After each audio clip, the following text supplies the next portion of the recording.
We must, in our minds, be very clear. It is not an option to go to war with China. Any reverence towards our children, towards our future, or towards our planet demands that we find it intolerable to even conceive of war with China. Hello, everyone, and welcome to this very special edition of Through Conversations podcast, where we explore the truth through conversations with the most brilliant minds. Today, I'm joined by a very special guest, Marianne Williamson. Marianne is running for President of the United States, and she's here with me to answer some of the questions you sent me and some of my own personal questions as she begins her candidacy for the presidency of the United States. Marianne, thank you so much for joining me today. Thank you very much for having me. I'm very honored to have you here, and as I mentioned, this is intended to be a space where we can shed a light on your platform, your presidential platform. And to begin, I have the first obvious question. Why is it that you're running for a second time for one of the most difficult jobs any person could have asked on earth? I'm running for a second time, in many ways, for the same reasons I ran the first time, because I believe that there are things that need to be said and there are changes that need to be effectuated. I believed them 4 years ago, and if anything, they are even more true today. And it's very profound that, 4 years ago, we thought we were going to be in a pivotal moment for the better, and it seems that, as you say, it's beginning to be more and more a dangerous time indeed, and more a pivotal moment where we need more leadership. And in one of your campaigns, Marianne, you quoted John F. Kennedy saying that we're materially rich, yet spiritually poor, and that was very profound to hear. What are some of the signs or indicators that suggest our society is lacking in spiritual fulfillment and connection? And how do you envision integrating spirituality and a sense of collective responsibility into your political platform to address the challenges facing our nation today? Spirituality is simply the path of the heart. And everything we do in life should be filled with heart. It should be guided by ethics. It should be guided by our concern for one another, for our children, for future generations, for the earth. We should be filled with reverence. This is what it means to be a person who is centered in a spiritual life, whether people contextualize it that way or not. My contention here is that public policy should also be centered in ethics and goodness. Adam Smith, the primary architect of free market capitalism, said it cannot exist outside an ethical context. We have allowed forces to carve out economics from any sense of moral responsibility. And this has had a devastating effect on our country. We have allowed the idea that the corporation's only responsibility is its fiduciary responsibility to its own stockholders to take precedence over safety, health, well-being of people and of planet. It has moved a massive $50 trillion into the hands of anywhere from 1% to 10% of our people, to the point where the majority of Americans live in economic struggle. That should not be happening, and it is unnecessary for it to be happening in the richest country in the world. If we continue down the lane of status quo politics, it has now become baked into the cake. You go there in an extreme way with the policies of the current GOP, with the policies of the corporatist establishment Democrats. You try to help people where you can, but you still refuse to break out of a system that will not challenge the underlying corporate forces that make the continuation of all this suffering inevitable. So yes, I give the president credit where credit is due, but he is taking incremental approaches to healing the fundamental devastation of millions and millions and millions of people, because he won't go past the point where it might upset the insurance companies, the pharmaceutical companies, the gun manufacturers, the big food companies, the big chemical companies, the big agriculture companies, big oil companies, or defense contractors. If you're only willing to help people within the narrative or within the context where you don't insult those whose tyranny is hurting the people, then how much are you really helping people? And I believe that there are people on the both left and the right in this country who have awakened to this, And if you want to win in 2024, you name that. You stop pussyfooting around it. You actually offer people a new economic beginning, an economic U-turn. And that is what I will do, not only to beat the Republicans in 2024, but probably even more importantly, to start turning this country around so that our democracy and our middle class become vital once again. Wow, thank you for that answer. And you mentioned a lot of themes that we will have time to cover. And one of those was that it's moral responsibility, right? You mentioned in one of your campaign events that the presidency is more than just leadership. It's a moral role. It's a moral responsibility. So I really appreciate you saying that.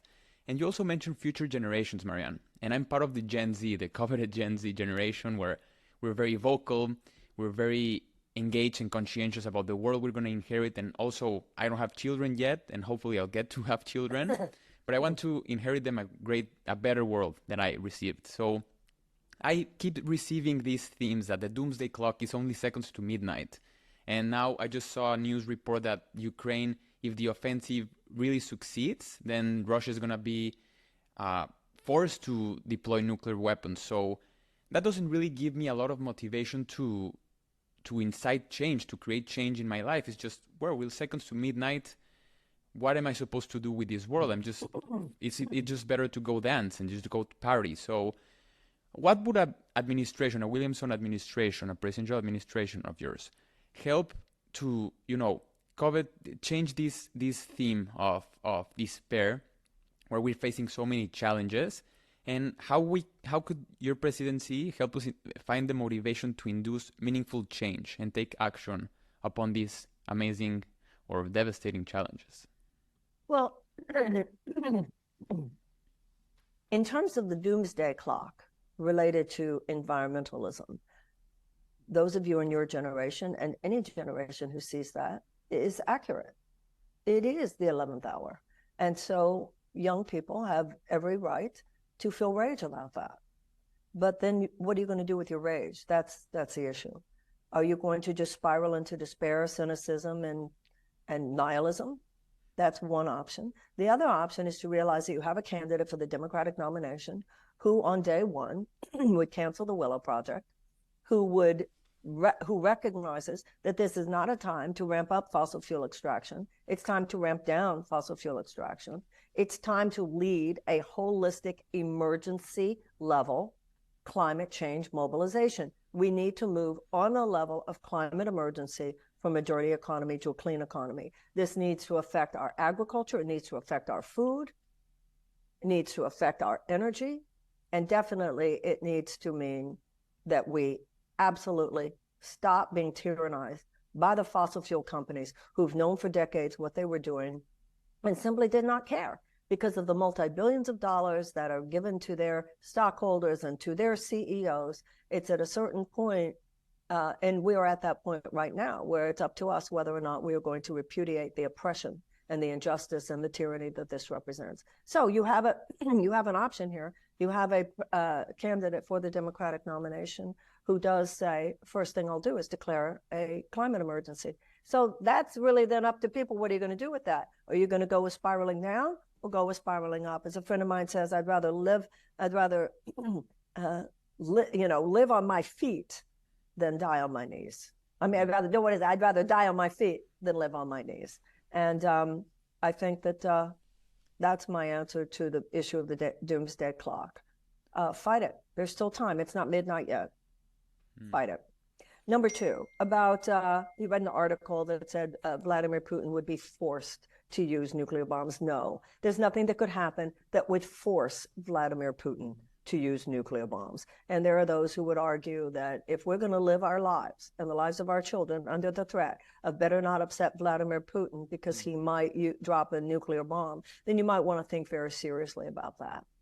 I think that there is a lot of analysis of that situation in Ukraine that is somewhat simplistic. It is a very complicated, this is not a black and white situation. You know, I'm not naive about the U.S. war machine. I'm not naive about the behavior of the United States regarding NATO. I'm not naive regarding the Aegis missiles. I mean, you can recognize that this bear was poked and still say that that bear had no justification for invading a sovereign nation. And if you take a more international perspective on this, Lithuania, Estonia, Latvia, Sweden, Finland, it's easy enough from your Twitter account to apologize for Vladimir Putin because the big bad American imperialist. We are big bad American imperialists at times. We have been. That's what Iraq was. I mean, I'm not saying that America is not a big bad imperialist nation sometimes, but this idea of apologizing for the big bad Russian imperialists, I don't go along with that. And obviously, we should stand for a negotiated settlement. It's the only option here. I do not say we just keep giving money to Iran for as long, to Ukraine for as long as it takes. I don't, that is not my stance. There's no as long as it takes for me. There is, let's get to a negotiated settlement. But I want it to be a negotiated settlement where there is a Ukraine to negotiate. Yeah, that's really profound. And I've also hosted Noam Chomsky, who mentioned that this might be a proxy war. It's difficult not to say that it might be a proxy war between. It's almost, of course it is. You know what I'm saying? But there are people who say that and then think, ooh, that's all that has to be said. Where does that take us in terms of solving this crisis? Yeah. I mean, on a certain level, of course it is. But I don't know where people come up with, if we just say that, we've said every sophisticated thing that needs to be said. Yeah, it has to come with action, like you say. It has to come with a decisive action, and also facing, like you say, putting straight to the face and mention, trying to get with him to the negotiating table. And that's absolutely. Yeah. But right now, until Ukraine has the upper hand, Putin sees no reason to negotiate because he feels he's winning. Yeah. So I support helping Ukraine get to the point, and that is not, quote unquote, as long as it takes. It's getting to the point where the negotiation has some benefit to Ukraine. So day one of your presidency, Marianne, you would go and engage in a discussion between Vladimir Putin and President Zelensky, and try to join them in a negotiating table? I don't think it's as simple as that. I don't think the United States, the United States does not have the kind of power in that situation regarding with Putin that some might like to believe. Now, Xi from China did go visit Putin. And then Zelensky said, talk to me as well. Whoever can get this thing happening, I support. It doesn't have to be us. When Xi went to Russia, there was the hope that he was going to come out of that meeting with some more serious path to a negotiated settlement. It was just sort of a generalized set of principles.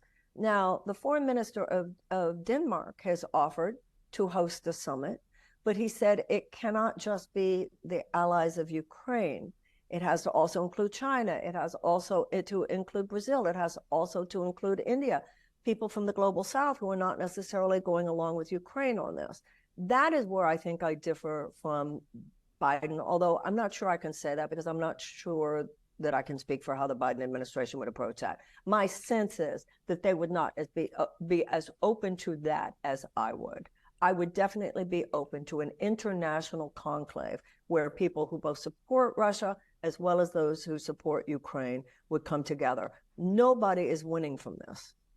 Nobody is winning from this. The people who support Ukraine are not winning from this. The people who support Russia are not winning from this. So in that sense, absolutely, I would support a conversation. I think I don't believe that I have the power to, as president, even to call Vladimir Putin, say, okay, let's talk, and you guys be nice now, and let's just stop this, right? It doesn't. I think that's a very that's a naive sense of what actually happens on that level.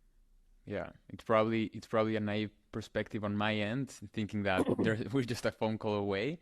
But it seems I think they're having phone calls in the background in terms of sane military people who are trying to keep the world from blowing up while all this happens. So I do think that there's more background conversation among everyone involved than we probably even know. But that's different than just the United States writing in and calling for a ceasefire. If you right now just withdraw all Western support from Ukraine, That's not going to be a peaceful day. That will just mean Russia will crush Ukraine. And if you think that's going to then form peace in Europe or people, that will only make NATO forces in Europe even more activated, thinking, well, if he did that to Ukraine, who else is he going to do it to? You see the blockage has been removed for Sweden. Finland has joined NATO. This is not going to end the problem if we just let Vladimir Putin have Ukraine. That is not going to end the problem. Wow. That's going to start a whole new set of them. Yeah. And it seems that the time frames also, we don't know when this might end, but we're hoping it's not just an endless war. One of the questions of our listeners was that what would the Williamson presidency do to stop these endless wars, this policy of American endless wars? And first of all, let's talk about what happened in Iraq. The issue is we should never have gone in. It was a criminal enterprise to begin with. In terms of Afghanistan, it wasn't so much that we went in. I think there was an initial legitimate reason to go in. But we should have been in there 5 years max and actually done something that would help the nation of Afghanistan to be able to stand on its own 2 feet, which we did not do. Obviously, it was a spectacular failure. And I think that there's a very valid argument that the last 20 years in Afghanistan had little to do with anything other than feeding the coffers of the military-industrial complex. So first thing you do is we should be cutting our defense budget probably by 20%. We should audit. One of the first things I would do is audit every cent that the Pentagon spends. And this is a moment of possibility because many people on the right as well as the left have begun to recognize that what's happening with the Defense Department has more to do with the economic well-being of Northrop Grumman and Boeing and Raytheon than it has to do with national security. I can't imagine any intelligent American now equating the size of our defense budget with real national security. If you want to talk about national security, talk about how many people do not have health care. If you want to talk about national security, talk about how many people cannot live on just one job. If you want to talk about national security, talk about how millions of people cannot get an education in this country. Those should be the issues. So this canard about spend more money on defense because that's our national security. Even the fact that our current defense Secretary of Defense is a former member at Raytheon. So we're in a situation now where 60 Minutes has done more to hold the DOD accountable than the U.S. Congress has. They have proven, they have delivered the receipts of the incredible price gouging that goes on, right? That the defense contractors who are not held accountable, who are basically left to self-regulate, are perpetrating on the U.S. defense. So people on both the right and the left have sort of had it with that. I also want to establish a United States Department of Peace. When you look at the money we spend on defense, and then you look at that compared to a fraction of that we spend on the State Department. The State Department, something like $80 billion. You have the Defense Department is $858 billion. Also, look how much of the work done by the Defense Department has less to do with diplomacy towards a better world and more to do with selling arms. You know, we sell arms. We not only are the world's largest arms exporter, we sell arms to 60% of the world's autocracies. So our foreign policy should be about making a stand for democracy around the world. Nobody in any country thinks that that's what we're about. As president, one of the things I could do is I could unilaterally start closing military installations internationally. We have 750 military installations in about 80 countries. Some of them have a valid purpose in terms of guaranteeing trade, safe trade, and so forth. But many of them are just legacies of Cold War and money given to defense contractors that do not need to be there. It does not serve us. Iraq did not make us safer. It did not increase our national security. Afghanistan, those last 20 years did not increase our national security. And I think there's a lot of resentment of us around the world for all those military installations. And if you look at which country in the world has activated, some military misadventures, we are not blameless and we do not have totally clean hands. Wow. Yeah, it's a lot to really reflect on, and the I burden look that... at the Go ahead. well, I look at the military the way I look at a surgeon. Does the United States need to have a surgeon on hand? Absolutely, we do. Do we need to have the best surgeon possible on hand? Absolutely, we do. But a reasonable person tries to avoid surgery, not be surgery happy. Yeah. Well, it seems that we're at that point where we can't deny surgery needs to be done, like you say. Marianne, you mentioned in your previous answer regarding Ukraine and the Russia war, you mentioned China, you mentioned Xi Jinping, and it seems that also our relationship, at least from what I can understand, is that our relationship with China is not in the best terms, even though Secretary Blinken has gone to China and we've seen all of these interactions between us. It doesn't seem that it's a friendly relationship. It doesn't seem that the future will improve it unless we do something, unless, for example, your presidency does something. So what would a Williamson administration take? What would it do to prevent a major conflict between China and the US? How can we translate these interactions we have between our nations to one that is friendly?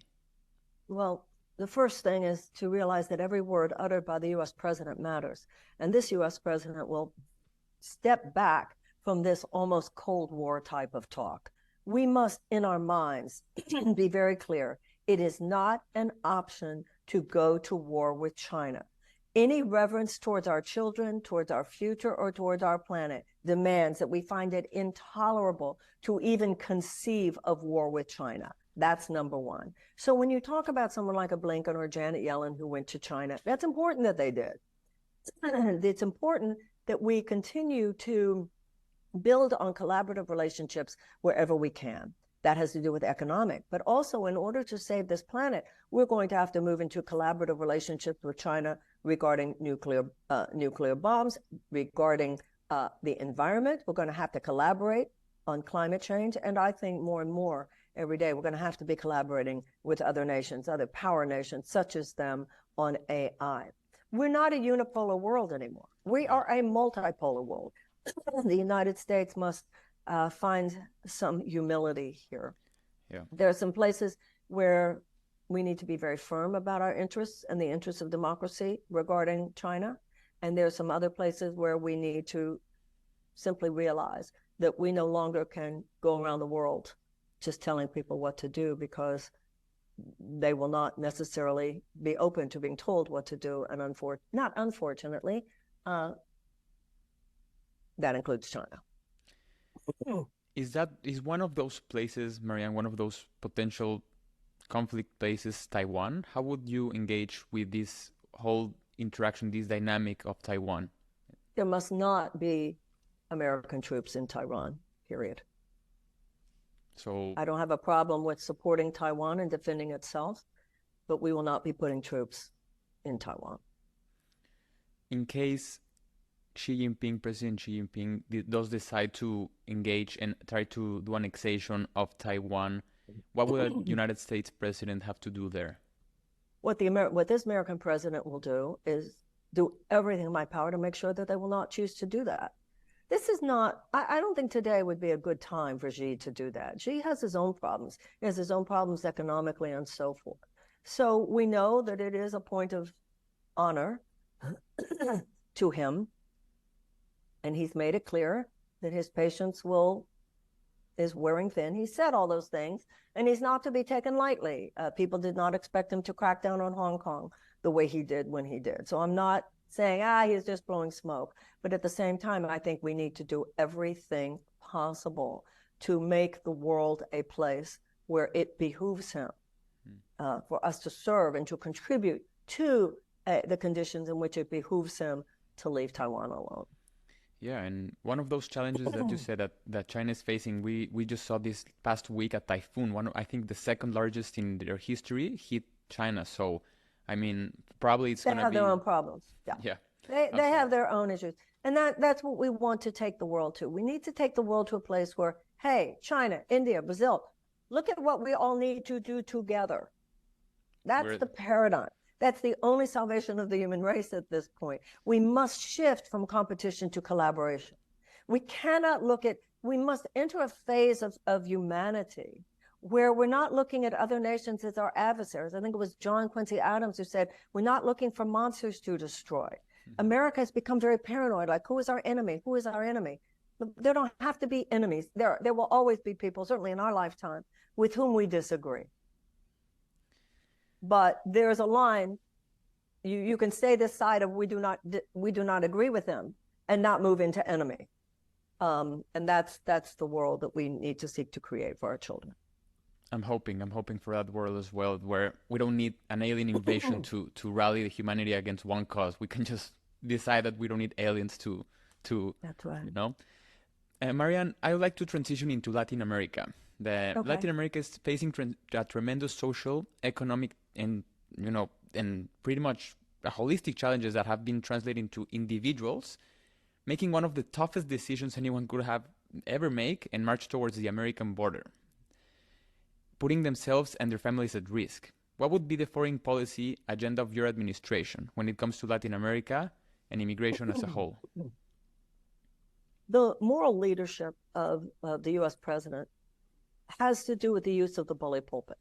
One of the first things I want to do is make more Americans aware of what you just said. What is happening that would make someone walk across the Darien Gap with children?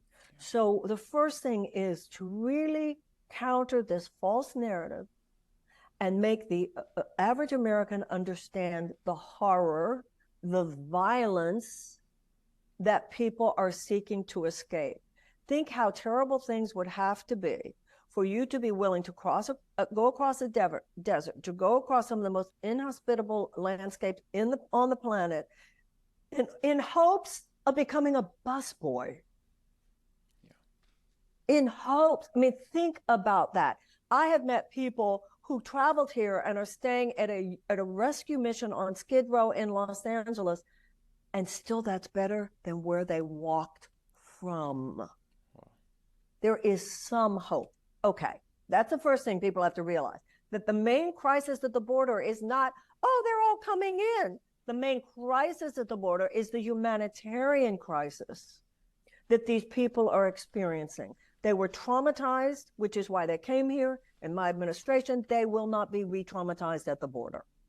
Now, secondly, what American people need to understand, not only are they escaping horrors, but in many ways, over the last few decades, U.S. foreign policy in Latin America contributed to the destabilizing factors that gave so much power to the drug cartels. I want to be a president that, with wisdom and compassion, helps America course correct. And this will not happen unless and until we're willing to look in the mirror. And there is much in Latin America. With this, Americans grow up thinking, well, we always stand with the good guys. No, we haven't always stood with the good guys. And particularly in Latin America, we haven't always stood for the good guys. We stood for whoever we thought, in too many times with a very short-sighted perspective, would help us. And sometimes we were actually supporting the bad guys, even to the point of coups against the good guys. So everybody needs to grow up and get much more sophisticated and mature. Now, these people are here. And unless you are descended from enslaved people, or you are descended from indigenous Native Americans, who the heck do you think your ancestors were? My ancestors, all four of my grandparents, came through Ellis Island, escaping oppression in Russia. So, where do we get off thinking this is ours? This is a land with the higher ideal of America is giving me a huddled masses yearning to be free. If we give up on these sacred principles at the core of who we are nothing. And we have attracted the blessings of all that is good and true because of the ways in which we've tried to stand for what is good and true. In too many ways, we have deviated from that throughout our history, but even in our modern era. We force people to live in the shadows. There are millions of undocumented immigrants in the United States. Do you think they want to be undocumented? No, our immigration policies make it harder for people to get onto the path of citizenship, making people make horrifying decisions. Do I show up at the office the way they told me to? If I show up at the office to register the way they told me to, they might deport me when I go. Or they might tell me I have to go back home for 10 years when I already have a spouse and children here. This is a rolling trauma. The bad guys are us in too many cases with our immigration policies. Now, are there some bad people trying to get through the border? Absolutely. And there's some bad people who lived here, and should we be on it in terms of violence and criminal elements? Of course we should. But what we are doing right now is not working. And also it is Congress's failure over the last decades, actually, that there are not more legal ways for people to seek asylum in this country. The last thing I'll say about that is I think it's time for us to consider ending the drug war. It is not working. And I think there are too many ways the United States has to face certain things. It's not working. I'm sorry, it's not working. It will not solve all the problems, but I think that ending the drug war, decriminalizing drugs in the United States would undercut the drug cartels more than we might think. This is the one area, interestingly enough, contrary to the way many people see, this is one area where I say, let the private sector handle it. Wow. Marianne? Regulated. Yeah. Switching the immigration conversation to a humanitarian crisis, one which I 100% subscribe to, rather than one that we're being invaded, would change drastically how we address this challenge. And that's the traditional American view of immigration. This mean-spirited narrative that has taken hold of us over the last few decades is morally criminal. Yeah. And part of that conversation is you also mentioned the Mexican cartels. You also mentioned the drug war. I grew up in Mexico, so I lived firsthand the drug cartels, and the cartels in Mexico are not to joke with. And one of the new facets of this drug war, or this new whole drug crisis that we're facing, is the fentanyl crisis, which not only it has in its grasp Latin America, with Mexico trying to, as you said, there's not all of the people who are trying to move to America are trying to do it with the best intentions. Some of them are moving with fentanyl and all of these drugs that are harming our society and really are hurting, what you said, the materially rich yet spiritually poor paradox. We're not getting there. And they're shipping them to Mexico, and then the fentanyl permeates every single American street. And there's a lot of despair. We've seen the streets in San Francisco. It's really disheartening. So what will a Williamson presidency do to face one of the most multifaceted crises that we're facing? What has to be done with the fentanyl crisis? First of all, China, there are many ways the fentanyl can enter, and the southern border is just one of them. Some of these people are dying from fentanyl that was in pills that they ordered on Snapchat. Wow. The Chinese are very smart. Chinese companies that are exporting their fentanyl can find ways to do it. This is another area where I think regulating drugs, once again, if you regulate drugs, if you decriminalize, if you have forces here that are actually, creating and monitoring, then that right there undercuts a lot of the fentanyl. Secondly, we need to take drug addiction itself and move it from a criminal issue to a health issue. We have to deal with the despair that so many people feel. We have to make it clear. We should have on PSAs, public safety announcements. They should be all over television. They should be all over the internet. We should have the most influential people in America. We should have hip hop stars. We should have movie stars. We should have directors, everybody who has any voice saying to American people, there is at this point literally no recreational drug which you should consider free of the risk of fentanyl. This has to be a message that all of us put out to everyone, period. It's like saying there's nothing you can pick up that is any recreational drug that does not possibly have arsenic in it. And it is that bad at this point. That's the first thing. Should have the president saying it, should have parents saying it at dinner. We should have it all. We should be harnessing. I would ask every major influencer, it should be all over TikTok and so forth. Also, one of the things that the Canadians do is the Canadians have, and by the way, at this point, practically every home should have naloxone. Oh. I mean, is that how you pronounce it? Naloxone? It's the drug that if you take immediately after fentanyl intake.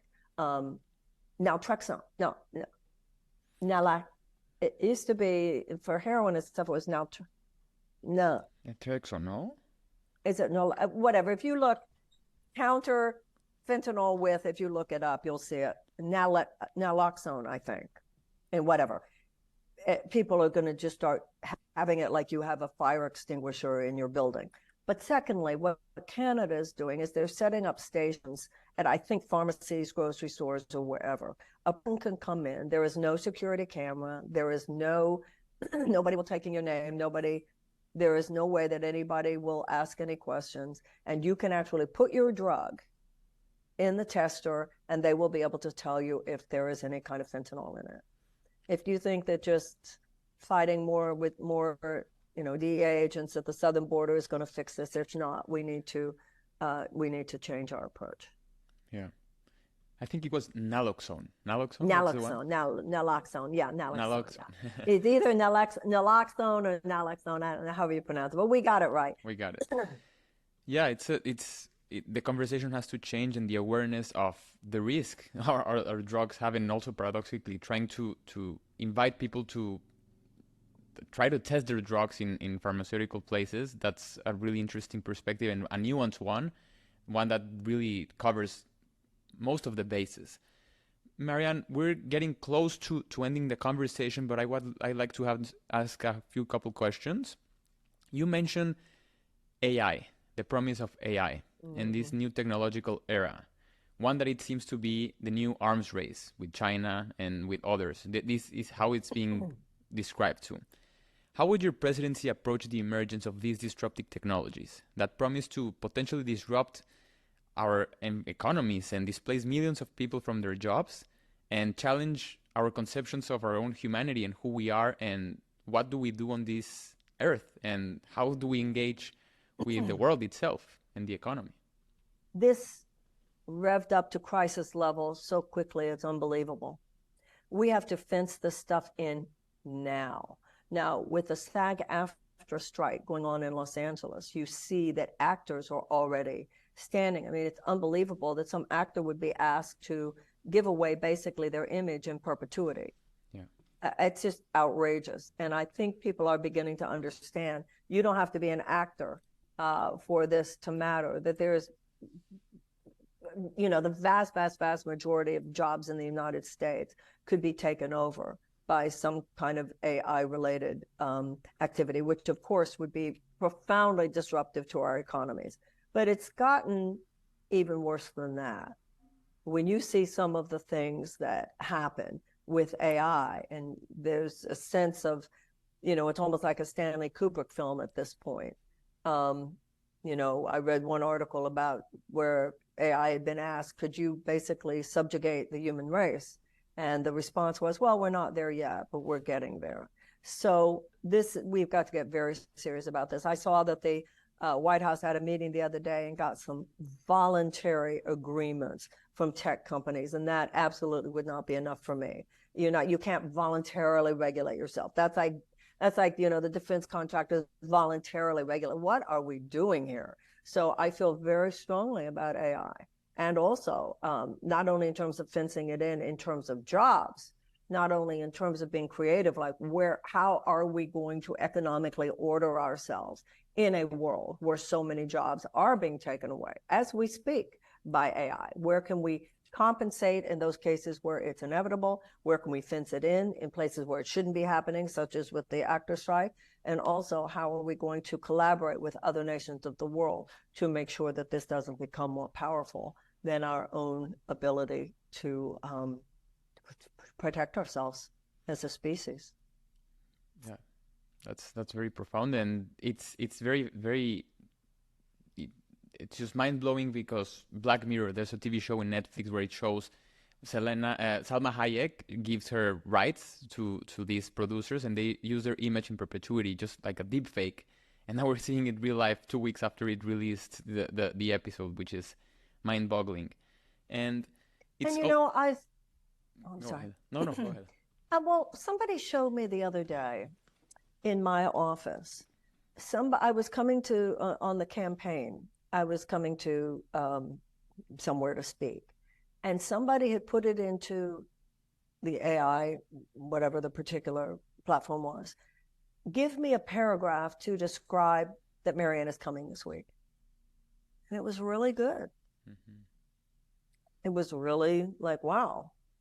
So some of it's inevitable, some of it's not bad, and some of it's terrifying if we allow it to direct itself. Yeah. And it seems that us, well, at least me as an aspiring author and you as a world-renowned author, it seems that AI is coming for our jobs rather quickly. No kidding, because I'm scared to do it. I'm almost scared to put into AI. Tell me what my next book should be. Yeah. Write my next book for me. No, and there are some authors who are already now. I have not yet seen anything but there are authors that I'm seeing, and also actors that are already. I saw something with Sarah Silverman taking on. There are already people beginning to stand up, but I would like to have the power to stand up as president, because it's going to need to be on that kind of a level. Yeah, precisely. Marianne, I have a question which is based on government, and it's based on something you said on a campaign trail, that government nowadays has become legalized bribery. It's now a form of legalized bribery. That's very disheartening. And what's more disheartening here is that the fact that we all can rationalize that idea. I understand it. And I also, when I feel and I think about my politicians, I just think they're trying to game me. That's what concerns me the most, that when my children grow up in this earth, they're not going to say, I want to be a politician. They never say that.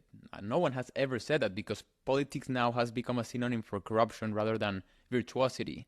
So what would a Williamson presidency do to make sure politics is a place where future generations look up to, where real virtuosity thrives, not just virtue signaling? And they wish, our future generations wish, and also myself, wish to become a public servant when we grow up. Being a politician should be an act of public service. And not everybody says, I don't want to be a politician. I'm running for president.